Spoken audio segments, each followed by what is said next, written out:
సావిత్రిబాయి పూలే మహిళలు కూడా చదువుకోవాలని నినదించి ఈరోజు సమాజంలో మేము సగం అనేటువంటి పరిస్థితికి ఎదగడానికి కారకులైనటువంటి సావిత్రిబాయి పూలే జయంతి సందర్భంగా వారికి ఘనంగా నివాళులర్పిస్తా ఉన్నాం. వారిని తెలంగాణ ప్రభుత్వ పక్షాన గౌరవించుకొని మహిళా ఉపాధ్యాయ దినోత్సవం కూడా ప్రకటించినాం. వారి పట్ల అపారమైన గౌరవం ఉంది. ఈరోజు తెలంగాణ ప్రభుత్వం తరఫున మహిళా ఉపాధ్యాయ దినోత్సవంతో పాటుగా రాష్ట్రం మొత్తం అధికారికంగా వారిని గౌరవించే విధంగా కార్యక్రమాలు చేస్తా ఉన్నాం.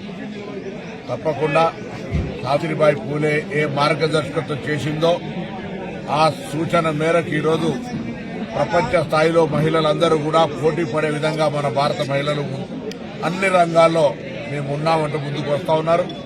నేను భవిష్యత్తులో మరింతగా మహిళలకు సంబంధించి ఇంకా అన్ని రంగాల్లో అవకాశాలు దొరికిపుచ్చుకునేటువంటి విధంగా ఎదగాలని కోరుకుంటూ ఇప్పటికే తెలంగాణ ప్రభుత్వం అన్ని రకాల మహిళలకు ప్రాధాన్యత ఇస్తూ ఉంది.